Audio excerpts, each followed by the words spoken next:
just came out of a meeting with Senator Manchin's office and look forward to reporting out on that discussion. So as members of the media, as you come in, feel free to put your name and where you're from, what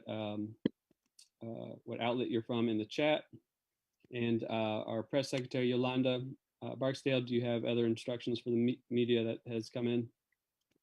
Actually, no. What we'll need you to do is when it comes time to the question and answers, or for your questions, please put them in the question and answer box, or raise your hand if you would like to ask a question, please. Thank you. Right, great. And when you do, please put, when you do in the Q&A as well, put your affiliation. Thanks so much, everyone, for being here today. All right. Yolanda and Martha, does it sound like this is a good time to get going? Let's go. Yes, let's go ahead and go. All right, Reverend Barber. Thank you so much to members of the media. I'm Reverend Dr. William J. Barber II, President of Repairs to the Breach and co-chair of the Poor People's Campaign, a national call for moral revival.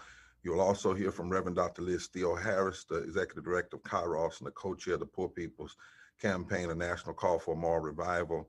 Most importantly, you're going to hear from workers in West Virginia who represent literally millions of voices across the country, thousands and thousands, over 300,000 in West Virginia.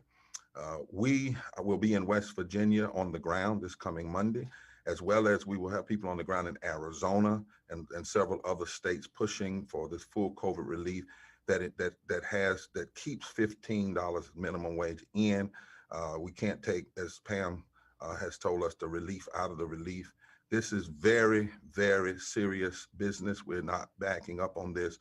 We just met with Senator Manchin, and the workers were very clear that you will hear from, that they are not taking no for an answer, that they are pushing and demanding $15 as a minimum, that we understand that no politician, Democrat, Republican, doesn't matter, can say this is a left issue, a right issue, a center issue, a far left, or far right.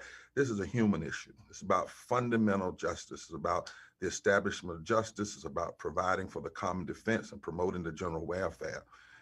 Particularly with Democrats, though, they ran on it. They put it in their platform. They have said that this is what needs to happen. It's been pushed for years, and it would be an ultimate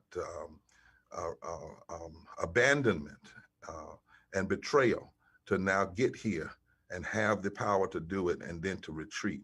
No politician can say they believe in racial equity, gender equity, and economic justice without raising the minimum wage to at least 15. You cannot talk about you want to deal with racial justice and not talk about 15. The fact of the matter is 15 as a minimum is as important as the New Deal was to the Great Depression, the Civil Rights Act, and the Voting Rights of 1965. Just yesterday, we did an article saying this is our economic Selma. This is our economic Selma. We want to say that yesterday, we're glad to hear the president finally say no person should work for less than, work and live in poverty. But we know 60 million Americans, over 60 workers, earn less than $15 now before COVID. And these are the workers that have been on the front line during the pandemic. They've been the first to have to go to work, the first to get sick, the first to die.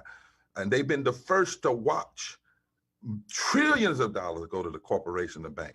All kinds of rules were adjusted. Nothing, nobody talked about parliamentarian. Nobody talked about order.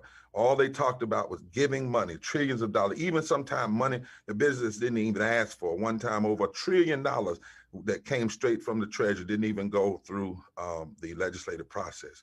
And so raising the minimum wage, it isn't about appeasing a progressive members of the media. That's not what this is about.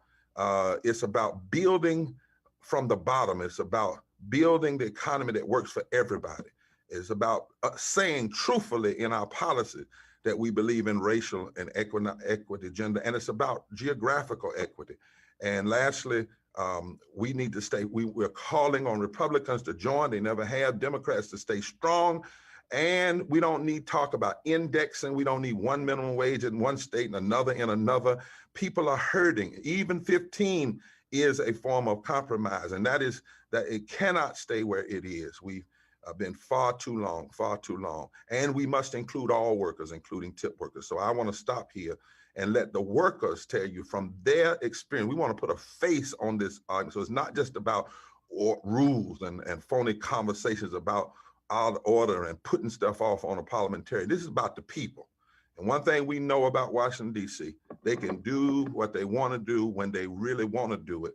And we're calling on the millions and thousands of people to push them, to make them want to do what is right and what will lift this economy. And without it, far too many people will continue to struggle and die. Remember, members of the media, before COVID, 250,000 people died every year from poverty. Don't ever forget that when we talk about death. Poverty kills and destroys, and it doesn't have to be. So right now we're going to call on persons who are from West Virginia, who are workers representing workers throughout West Virginia and the country. Pam, is it Pam? No, Brianna? Hi.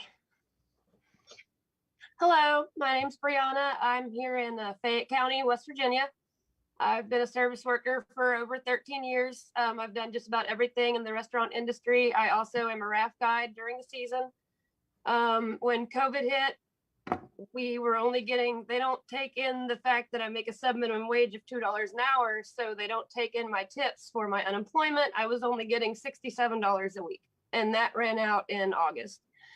And I lost my house. I had to move in with my grandmother. And even though I have gone back to work as a bartender, we're not getting the same amount of tips. It's 50 to 75% less. And that sub-minimum wage isn't making up for that. If it was $15 an hour, I could afford to live on my own. I could afford to buy a car that's not 25 years old. We just really need help here. And millions of tip workers, am I right, Brianna, could not even qualify for unemployment. Millions of them. Media, you need to understand that when people say what they've done through these little small stimulus, millions of people are left out. And tip workers, we know, comes straight out as a legacy of post-slavery, and it's time for that to be over. They were left out in the recovery from the Great Depression. They cannot be left out now. Our next person is Pam from West Virginia.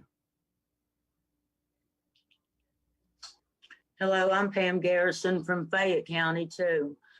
I've been a minimum wage worker my whole life. The minimum wage has never been sufficient to feed my family and to survive on. I hear all this talk, and like Reverend Robert said, this is supposed to be a rescue package. Well, you can't take the biggest part of the rescue out of a rescue package. If you give us a decent pay, we're going to put the money back in the economy. We're going to be able to feed our families. We're going to raise up out of poverty. If you've never lived in poverty, you have no idea mentally, physically, emotionally, what it does to you and wears on you. By the time you're 55 years old, you're just frazzled. And then you can't even get Social Security until you're 62 to 65. So in between them times, you struggle, you suffer, you do without. I work side jobs, cleaning people's houses, trying to get food on the table. And this is not just about the rescue at one time. Our economy's been stagnant. We need to get our economy going. We are a service nation now, and you need to pay the service workers a decent wage to where we can invest in this economy and get our economy going. $15 is not too much. That's just $7.25. That's $5.90 in almost 50 years that it's took them to get it up to $7.25. 15's not too much. $7.25 is too far behind. And so, thank you. And Media, you'll be able to ask Pam any other questions. She can tell you even the stories of people in Fayette and all over who are having to decide between heat and food and medicine and not having health care. And it doesn't have to be this way. And we need Senator Manchin and the senator out of Arizona. And as we said, it's one thing for Republicans to block. They've always been blocking, but it's a whole nother form of betrayal if Democrats don't step up in this moment and do right by all of the people. Who is next? Well, we're going to have Allie, another service worker, speak, and then we'll have Jean. Hi, I'm Allie Martinez. I'm in Jefferson County, West Virginia. I've been in the service industry for over 14 years now. I was one who firsthand, being in the front of the lines, I got COVID, in turn gave it to my entire family, but I had to work. We are being exposed to it on a daily basis because everyone. You went off. You caught it, accidentally cut your. Sorry. There you go. I'll just start over. I'm Allie. I've been in the service industry for 14 years now. I was one of the front hands that got COVID from having to be at work. I've gotten no unemployment. I didn't qualify for the stimulus. I've gotten no state assistance. This $15 an hour with the COVID relief package would help not just me, but every single service employee in this entire industry. Whether you're in the bar business, whether you're in the coffee shop, whatever it is that you're making it as a tipped employee, we need this $15 an hour. When we can't qualify for anything because they're only looking at the $2.13 an hour on our paychecks, which is nothing because of taxes, it really, really sucks. I mean, we cannot take care of our kids. We can't take care of anything. Everyone has someone in their life that is affected by this. Every single person. It just takes having a soul, which everyone should have a soul, to realize that you shouldn't make your family affected by this. Jean, you're on mute. Thank you. What you have heard already are comments from people who are down in the middle of it and dealing with it right now. I am the oldest person on this panel. I have been there, but my poverty was different. We worked, we raised a garden, blah, blah, blah. Coal miners had a union and all of these things, and took off our shoes in the summertime and never put them back on until going to Sunday school at the end of the week, and didn't really know we were poor because we were working, we were loved. Well, found out years later, that was a whole different world then. Now we do not have that. We are surrounded by situations that you've heard and situations you've never heard. And yes, as has been said, if you have not lived in poverty, you really don't have a clue what's going on. So you need to talk to people who are there. What we have done today with Senator Manchin, what we are continuing to do, we are trying to get him to be the senator that he isn't aware that he can be. We are trying to get him to live up to what he heard, what he was told when he was a kid. And he was told, well, if you have all of these blessings, then you can share your blessings. So I say to him, we don't want any of your millions. We just want you to share your blessings by taking care of the people who put you in office to do so. That's all we want. Thank you. And that $15 is nothing, and all of you know it. That's right. You know it. It's not fair. Let's be what you claim to be. This is Bible Belt I live in. This is what gets me. I live in Bible Belt. I live in Bible Belt, West Virginia. And yet, you talk it, you don't want to miss church on Wednesdays. You talk it, but you don't act it. That's right. Where there's no vision, the people will die. That's right. So the last place we should have opposition is out of a southern state of West Virginia. Third of all poor people live in the South, the low wages that are here. And also you just said something that the Senator Manchin and any Democrat in this moment, the Republicans ought to be doing it, but let's talk about who has the majority. It ought to be so unified because they either have the opportunity to be the hero of poor and working people and low income people, the heroes greater than anybody since the Great Depression, or they can be the adversaries. But there's no middle ground in this. This is not about centrists. This is about people's lives. This is about what is right. Shally Barnes, Attorney Shally Barnes is our Director of Public Policy, and she wants to make a clear statement right now on some things that are being said and to dismiss them, because we don't want things confused in the media. Shelley? Thank you, Reverend Barber. Senator Manchin has made it very clear that he would go up to 11 or maybe 12 for West Virginia, but what we know is that West Virginians need 15 just as much as any other state in the country. Even the poorest counties in West Virginia, a single person needs at least $15 an hour minimum wage to meet a modest standard of living. In fact, a living wage in West Virginia would be over $23 an hour, but half of the workforce in the state is working for less than 15. So to keep West Virginians, so far below the cost of living is a failure. And to keep West Virginia at a lower pay rate than the rest of the country, it doesn't protect workers. It doesn't protect families. It's only good for the people who don't want to pay workers enough to live. And as you all heard on this call, this is not what the folks in West Virginia say they need. We know we've done the work with other economic policy institutes and others to know that this is unsound economics and bad policy to do anything less, and for anything less than 15 in West Virginia or in any other place in the country. Shelley, is it correct that none of these senators voted against the COVID relief bill that put 84% trillions and trillions of dollars into the pockets of corporations and banks, and not that they didn't vote nobody voted against the trillions going to corporations? We are concerned that people, when it comes to poor, low wealth people, either want to vote it down, compromise it down, or vote against it at all. Am I right about none of them voted against? That's right. And the arguments are always against, any measure that would improve the lives in a significant way for the poor and low-income people in West Virginia across the country. There are a lot of arguments against that, how we can't afford it. But the trillions of dollars that were released, almost a year ago to corporations and financial institutions and more powerful interests, there were no arguments against that. The next voice is Reverend Dr. Liz Steele Harris, a powerful sister who's been fighting in these issues of poverty for over 25 years, and she's going to speak, and then she'll open it up for questions. Reverend Barber. Did I miss somebody? Pam, go ahead.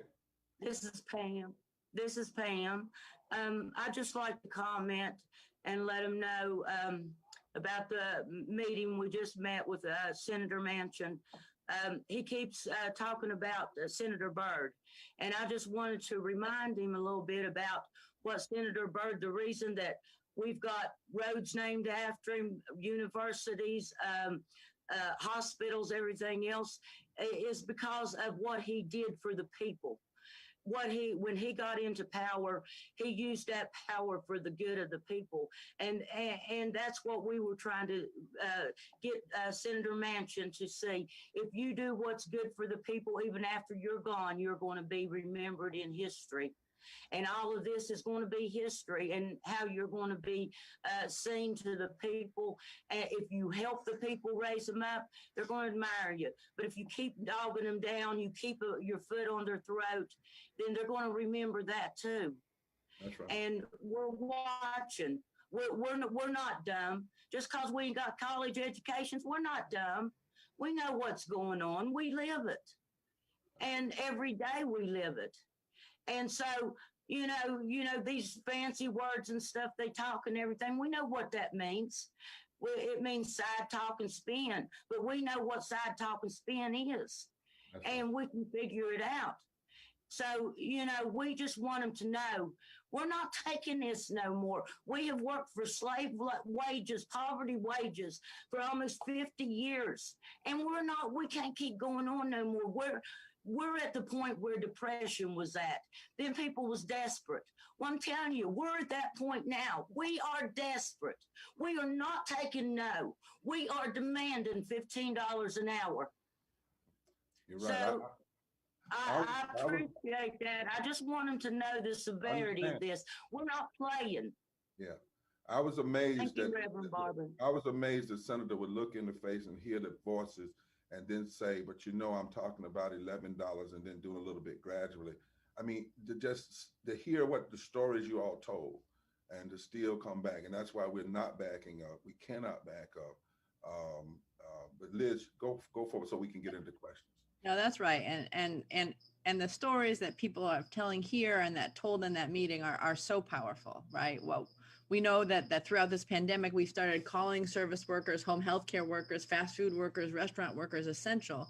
But what we've heard from people today, the very workers from West Virginia, but then also from Alabama, Arizona, Kansas, is don't call us essential unless society is able to pay people enough to get all the essentials that we need, right? And that is not what's happening. So it's so important that we had these poor and low wage workers from West Virginia demanding justice directly to Senator Manchin this morning, and making it so clear that we need $15 as a minimum wage to begin with, as a floor.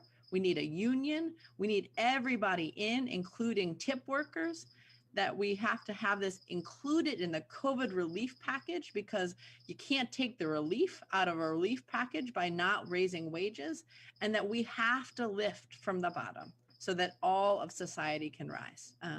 What we know is that calls to compromise, and what we heard this today, in this moment, in a moment when close to 500,000 people have died, when 45% of the poorest workers have lost income at the same time as the richest billionaires have made $1 trillion, when the people who are working and poor are too poor to be able to get the relief packages so far, that we have to do better. What we know from, as Reverend Barber said at the beginning of this and in the meeting, is the vast majority of people in this country, Americans, West Virginians, want 15 in a union. Poor and low wage workers turned out in record numbers to vote for candidates that were pledging to raise the minimum wage to an actual living wage. And so we can't afford not to raise wages. The economic costs are too great. And what we know is that it's a lie to say that there is not enough. That's right. That's a lie. And the only scarcity that we have in this moment is a scarcity of political will, a scarcity of those that are in power doing the right thing. Right.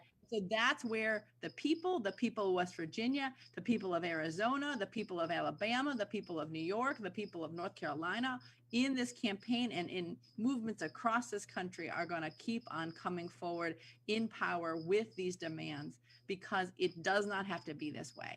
And what we know is that people are building that power in West Virginia, and we are just getting going. And so I think we wanted to open it up for questions, especially to the poor and low wage workers that are among us from West Virginia, who really ran the meeting with Senator Manchin this morning, and hoping that people have some questions for us. Liz, if we could make sure to let people in the media know, we also had Mary Kay Henry, who supported her workers from SEIU. She represents over 2.2 million people. We've had those who support the tip workers. And for the media, these are three things we want you to hear now. It needs to be 15 now.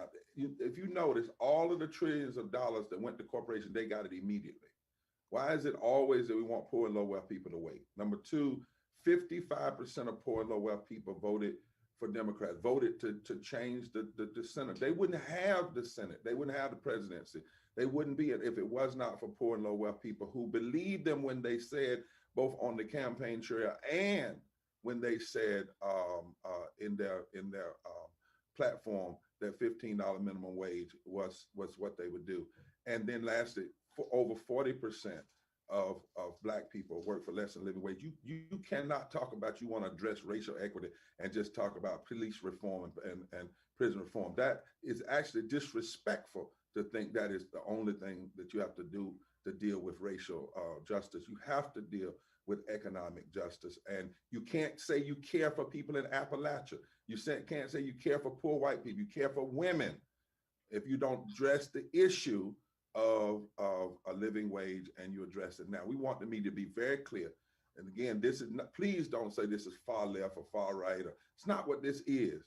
If you look at Black people, it's 400 years too late. Slavery got 0. Today we get 725. It took 400 years to get 725. The minimum wage hadn't even been raised for more than 9 years. People are literally hurting and dying before COVID. And I'm so glad, Liz, that you finally brought up. Billionaires have made almost $1 trillion. $1 trillion in the midst of COVID, while more people have been falling into poverty and dying. and to be the people we're talking about, members of the media, are the first to have to go to work, the first to have to risk their lives, the first to get infected, the first to die. And now they're being told they got to be the last to get vaccines, the last to get away. We cannot be silent on this. So I'm through. Members of the media, we'd love to hear your questions. Rob? Great. Oh, no, I think it's me, or you Okay. can take it, Rob. Yeah, Yolanda, I'll pass it to you. I just want to make sure everyone knows that Sherry McKinney is on from 1199 in West Oh, great. Virginia. And it can also answer questions representing, they had a worker who gave powerful testimony that we'll report on, as well as Mary Kay, but just want to recognize her being here on behalf of their workers. But Yolanda. Is that worker there on the line? Sherry, do you want to just say greeting? Yeah, come on, Sherry, Yes. real quickly. Yeah. Hi, good afternoon, everyone. I'm so glad to be here from the great state of West Virginia and let you all know that the healthcare workers, like we represent these frontline workers across the state of West Virginia, more than 6,000 nursing home, hospital, MRDD workers, just like Jordan Rutherford, who spoke to Senator Manchin this morning. And I'd just like to say to everyone that we've coined the phrase recently, healthcare heroes. And it's something here at SEIU that we have been saying for years about frontline workers. These are the healthcare heroes. And not just during this pandemic, but for their entire careers. They have putting themselves on the front lines, taking care of people in emergency rooms, people with developmentally disabled people like Jordan takes care of every day. Jordan's working 50 to 60 hours a week just to make rent and drive a 20-year-old car for folks that didn't get to hear that. This is a shame. How do we refer to these folks as healthcare heroes going out in the middle of a pandemic, risking their lives, risking their families' lives? Folks like Allie Martinez that's on here with you today, and with Brianna. Brianna, I hail from right here in Huntington, West Virginia. I can throw a rock and hit the Texas Roadhouse where you live, and I'm sorry you had to leave and go to Fayetteville, and I can't wait for you to get back to your job here. But it is a shame that we believe that $875 in West Virginia and $735 can actually pay the bills. It's not possible. We need to do better. Senator Manchin can be the hero in this situation. He can be the hero that healthcare workers in West Virginia deserve, and he can vote for a straight $15 an hour. Nothing less is going to make ends meet in West Virginia. So I want to encourage all the workers here and everyone to continue to reach out to Senator Manchin, because it's time for him to be a hero for West Virginians and represent the healthcare heroes that we represent here at SEIU District 1199. Sure, let me ask you a quick question so the media can get it. Is Sure. it true that there are healthcare workers that are risking their lives, taking care of other people, and can't even afford insurance themselves? Absolutely. Absolutely. Every day, people are going out there taking work. We just heard from a worker this morning that makes $9.85 an hour, doesn't qualify for state assistance, doesn't get any help, needs $7,000 worth of dental work done, is working 60 hours a week just to pay the rent, and had to get a roommate that cannot afford health insurance himself. And he's taking care of people every day of his life, 50 to 60 hours a week. Yeah. And that is why it is not just a shame, I'll say it, it's a damn shame that, and particularly when politicians like today will say, well, isn't it really $8 minimum wage in West Virginia? Like that's something great. Right. Or didn't you get some stimulus, as though that's something like the great, or what I want to do is sit in the room. I think Senator said, sit in the room where I can talk with other people and look at their soul. But why is it that they get in the room and they talk, and the talk is about how not to do what needs to be done, how to compromise it. But when it's the corporations, it's always talking about how to do what they want and more. That's the problem. And these senators and others need to be doing right first by the real heroes of this society every day, poor and low wealth workers. Members of the media? Okay, we have our first question from Christina Peterson from the Wall Street Journal, and she asks, she's interested in whether Senator Manchin showed any openness to a compromise on minimum wage, and if so, what might that look like? Well, I want to ask, well, I don't know in terms of compromise. No, we're not interested in compromise. The 15 is a compromise. You just heard our policy person say in West Virginia, if you're talking about a real living wage, it would be over $23. What we did not hear from him, he mentioned a piece about $11 and then indexing it and how we go. But as you heard Shally, and I'll let her speak to that, what he was suggesting would just further keep people in poverty and hurting. I mean, even when we hear people saying we want to pass this, but we'll implement it a little bit at the time, people are hurting now. People are going to work now. People are not able to afford healthcare now. The people that we're talking about are saving this economy now, and they can't even be saved. So, Shally, you want to?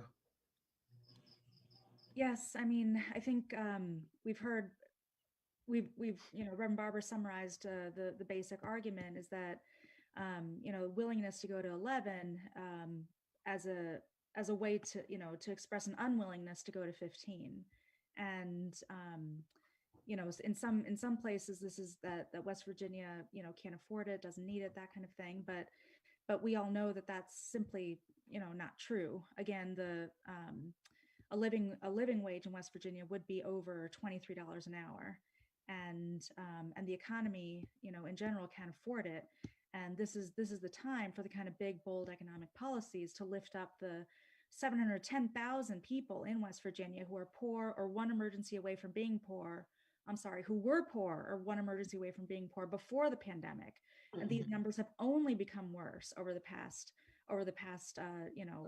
nearly a year now. And so 15 is not too much to ask. It is possible and it is necessary.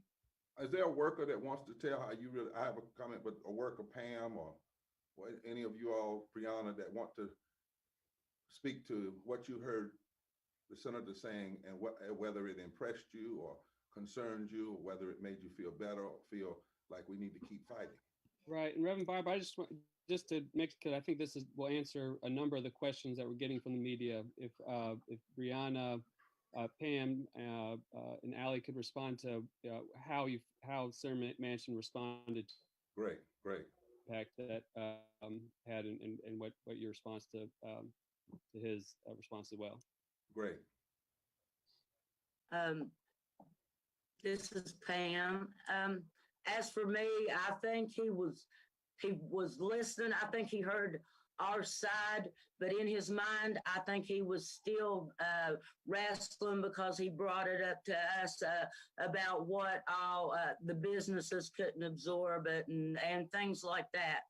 Well, if you make $50,000 a year, $36 or $38 of that of your taxes go to help assistance programs. $4,000 of that goes to corporate subsidies. All right, if the small businesses need help with absorbing it until we get everything implemented, then use some of them subsidies for the small businesses instead of the corporations that are getting slave wage labor and making their stockholders trillions of dollars by their projected stocks that their projected earnings they're supposed to make. So to me, it's a cop out. The excuses that we did get and to me, like I said, $15 an hour is not too much. $7.25 is too far behind. They need to catch up. And like I said, we're not taking no. We're not dumb. We know what's going on. So thank you. And before we go to Brianna, one of the things, media, you should hear is that he had to agree that 725 is not enough. He even had to acknowledge. He tried to say that it was debatable whether the poverty line was sufficient and accurate. We told him no, it is not debatable. The fact of the matter, even the poverty line is 55 years too old and it's too low. Right. So there are some things that he's clear on. The issue is, will he move? Will he do what he knows? Will he correct what he knows is wrong?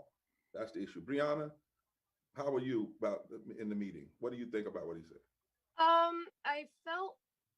I felt like, yeah, he was kind of copping out, especially when I was trying to tell him that with my sub minimum wage, I was only getting $67 a week for unemployment. And he was like, well, what about the $600? And I was like, well, that was in last year and it ended in May or June. And I haven't had any government help since. I've lost my house and everything. And he just kind of seemed to think that that $600 that happened about almost a year ago was, you know, enough to get me by, when that doesn't even cover half of my rent. How did that make you feel when you're talking about a living wage that's going to change your life forever for long haul, and he brought up the $600 almost as though, you know, that was Like, a good thing. I kind of feel like he's got his head in the clouds and he doesn't understand what's happening to poor people in West Virginia. Okay. Is there another worker that wants to speak to? Excuse me, but what what caught my attention was how quickly he jumped on her problem and wanted to be the savior and tell her to contact his office and we will take care of it and blah, blah, blah. That's what I've seen consistently in what's written, is how he deals with things. He makes himself your good daddy. He will take care of you. It wants to deal with an individual issue and not deal with the structural reality. Absolutely. That's right. And that's the problem. He call my office and I can fix that. And as though $600 is an answer for structural living wage. And it was so powerful to have Jordan from SEIU and other workers that were on this call from West Virginia saying, my story is just one of thousands. It's one of hundreds of thousands. So if you want to fix the problems I'm having, you got to fix the whole system. You can't just peel us off individually. You can't just say that one thing's going to help, you know, me over here because I'm special and I'm talking to you. But if you know, this is happening to all of us, and we got to have a structural solution. Let me ask Shally too, because the media needs to hear this. Poor and low wealth workers is you know, neoliberalism that says all you got to do with the middle class and everybody is not true, and trickle down doesn't work.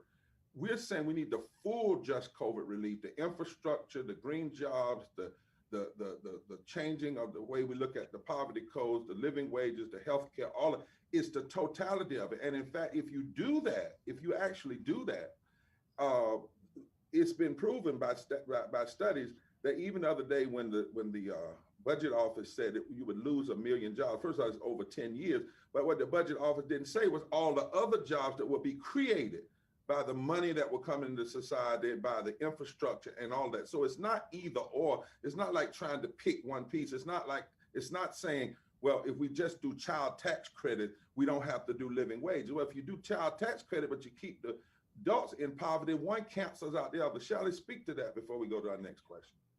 Yes, of course. And just quickly on what the Congressional Budget Office said about 15, they also admitted that it would raise the wages for nearly 30 million workers across the country. Exactly. And so that is part of what we're saying, that there are tens of millions of workers who have been working for far too less for far too long. And we've heard this from Brianna, from Allie, from Pam, from everybody, who spoke with Senator Manchin's office earlier, from Jordan, that when we're not earning enough, we're at risk of losing our homes, we're at risk of losing our health care, we're at risk of not being able to afford dental care, we're at risk of not being able to afford these basic necessities of life.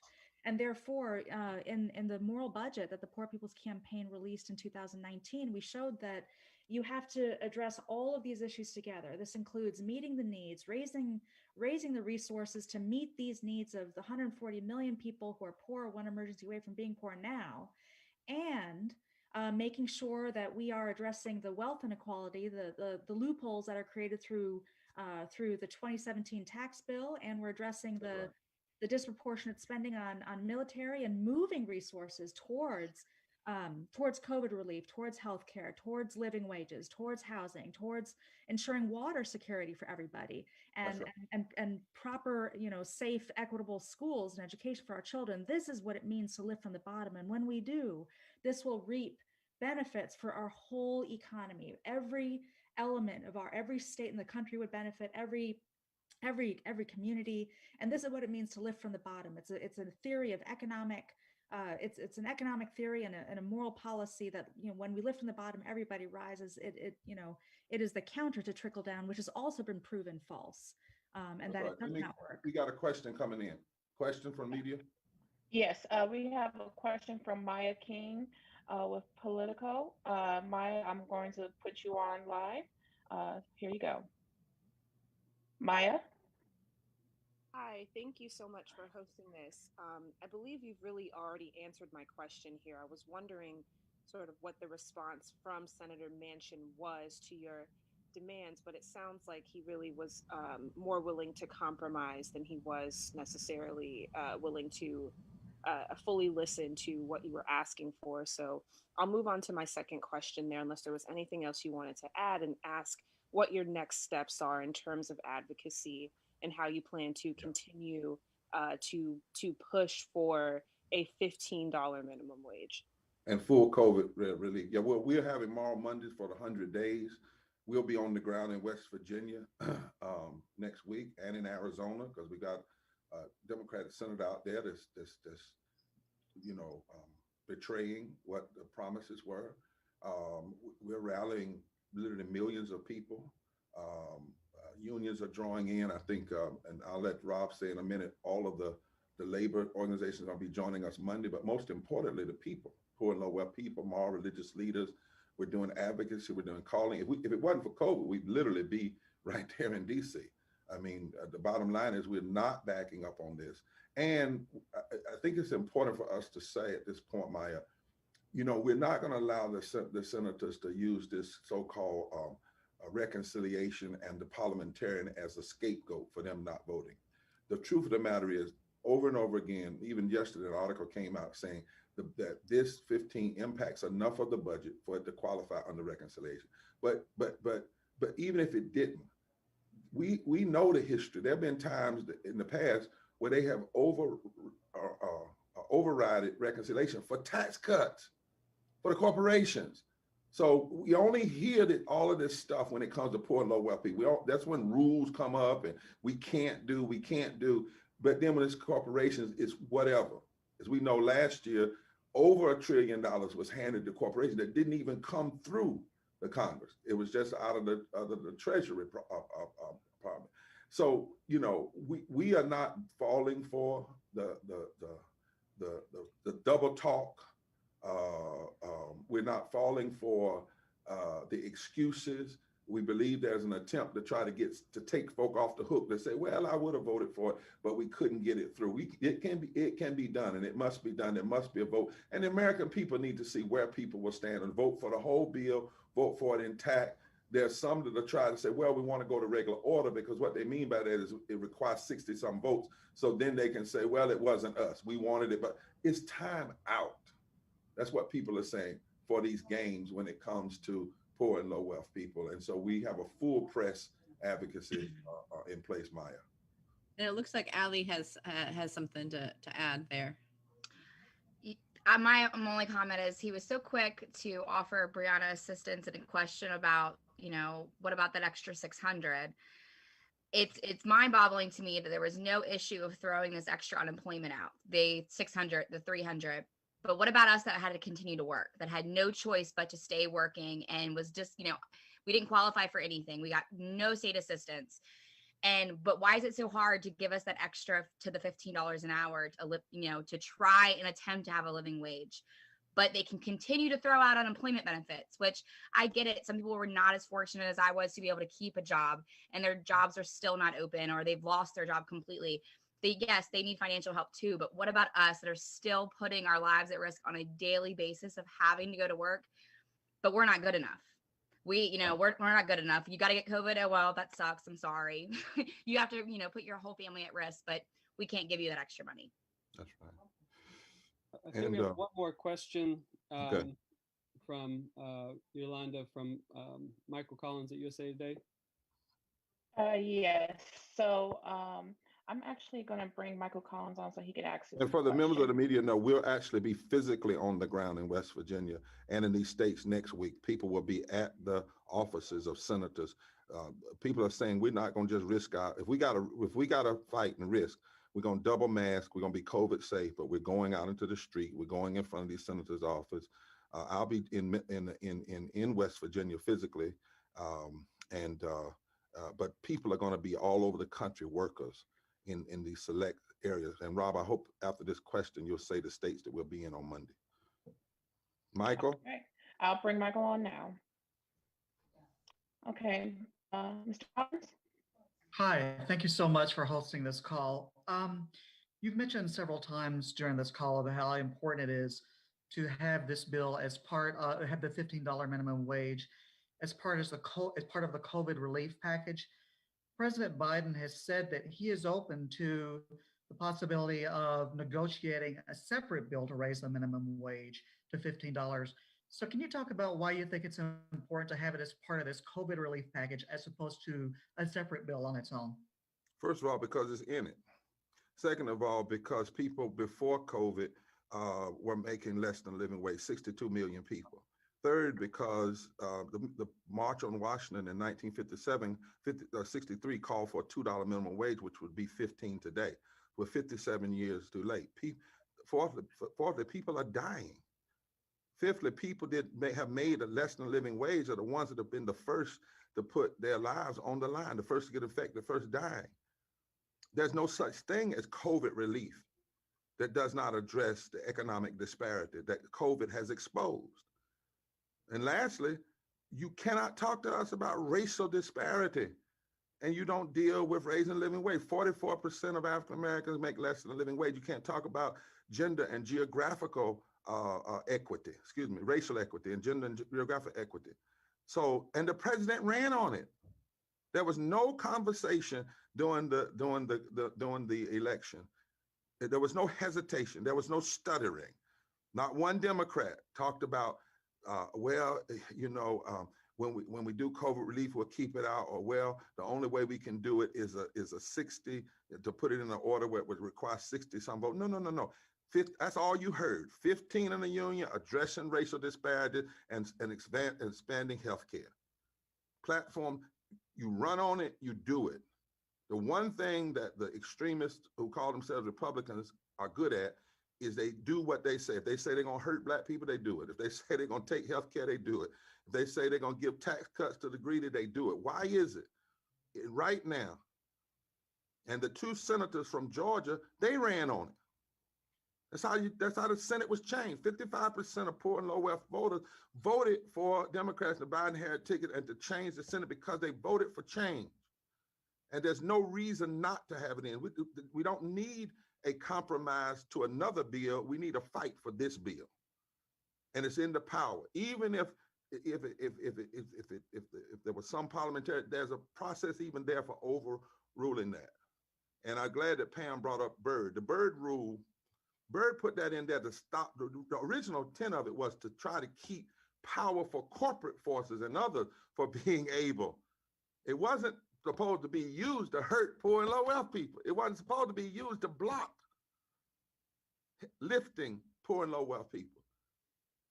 Not one of these senators could live off what people are living off of. Not one of them have cut their salary. Every one of them make hundreds of thousands of dollars just from us. Every one of them gets free health care. Every one of them have never voted for their wages to be less. That's why. This is our economic Selma. This is it right now. And it's time for people to step up and not talk about left, right, center, but talk about you cannot claim that you love essential workers, but then you pass a bill and you leave out what is most essential to them. And that is a fundamental, as Liz said, structural change in the living wage to 15, which itself is a compromise. It ought to be 20. So poor and low wealth people have already compromised it. We don't need another compromise. We need commitment. Great. Thank you, Reverend Barber. We had just a question, and I'll do a quick answer if you want to add to it, but that we get from Cassie Chu from Sojourners and Zach from Zach Harrell from The Guardian. If Senator Manchin gave any reasons for the number he came up with, $11 an hour, or if he gave evidence of why they couldn't absorb 15. We didn't, and the answer, he didn't give any real reasons behind it. One thing he said was about indexing, which is, we know is, the best lies have a hint of truth in it, because it makes us think that it's sensible, that you don't need, this $15 everywhere. You can have less in poor areas or rural areas. But on the other hand, it's the most absurd argument that you want to keep people in low wage work in poor areas. That's the argument that we need to keep places, low wages in places that have poverty, so that they can keep on being poor. I mean, it makes no sense. So we'll be going right at the indexed argument. The idea of having different wages at different places. 15 is the bottom, not the ceiling. The bread doesn't cost less, the gas doesn't cost less, the healthcare doesn't cost less. And and I normally don't talk like this, but as an African American, I'm deeply offended by that, because that's what the South said about civil rights. We want to have less civil rights in the South and more in the North. Come on, y'all. Come on, senators. We want less freedom in the South. We are union, not separate, not divided. That's what we say we're not. One nation, under God, indivisible, with liberty and justice for all. We did not say the corporations, the big ones, that we said banks years ago were too big to fail, where people are too important to starve. That's, we have to get this argument right. Yeah, and this argument that it's again, that's made often, that it's going to hurt small businesses, especially in the rural areas. Again, what we see over and over again is, if we were to immediately pay workers $15 an hour minimum, if we were to have that happen, not over time, but immediately, that would mean $368 billion coming into the economy. That doesn't hurt small business. That doesn't hurt rural areas. That doesn't hurt transportation. That doesn't hurt parks and libraries and schools. All that does is build up a community to make it livable again. And so we cannot allow these kinds of lies to be used against doing what we know is needed and what is right. And folk from West Virginia were so clear about that today, that everybody has to be in, nobody can be out, that West Virginia shouldn't be the second poorest state in the country, and shouldn't have a senator that's saying that those poor people should make less than anywhere else in the country. That is not right. That is not just. And that's why we're coming together in power and organizing and making sure that we do not believe those lies, that we put the truth out there, the truth of the workers that spoke today, and that represents the truth of millions and millions of people. Liz, make sure we say, lastly, to all the workers, we thank all of you all for your power. You all were tremendous in leading this meeting. We were there to be supported, but we're being led. We believe in the leadership of poor and low wealth people, not that somehow they need to be taken care of, and we also don't believe in using our story. We made it through poverty as a suggestion that people ought to just keep struggling under unjust situations, which is something the senator kind of suggested. He talked about how he had made it through poverty, but I said back to him, but that doesn't mean it was right. It doesn't mean that that's what should have been. In fact, that's more of a reason now why you have the power. You ought to change the situation. And lastly, don't make a false dichotomy. The issue is not between small businesses and workers. There are hundreds, thousands of businesses that have agreed, but more importantly, they make these false dichotomies to take the issue. Take the issue from what the issue is. Mm-hmm. If you do healthcare, you do infrastructure, you do living wages, you live from the bottom, the whole economy grows. Some people that are working 3 jobs won't have to work but 1. You do infrastructure right, you create additional jobs. You fund, as I think it was Pam that said, poor and low wealth people don't take their money to the Cayman Islands. That's what happens when you give people all these tax cuts. Poor and low wealth people live America, spend in America, and lift America. Reverend Barber, I'd just like to tell the news media that right now, us low-wage workers, us working poor, us working homeless, we're not living, people. We're surviving. We have been in survival for a while. We don't live. We survive. Mm-hmm. And that's not good enough in America. And it's not good enough for our families, my kids. It's not good enough. And we're not going to take this no more. We're going forward, not one step back. Amen. Amen. Amen. Thank you, members of the media. You can certainly reach out to our public policy director, Attorney Connor Michelle Gupta Bond, if you have any pieces on our positions and where we stand. We thank you for coming on. We thank you for telling the story. We hope you'll join us on Monday as well. Rob, tell them where we'll be Monday.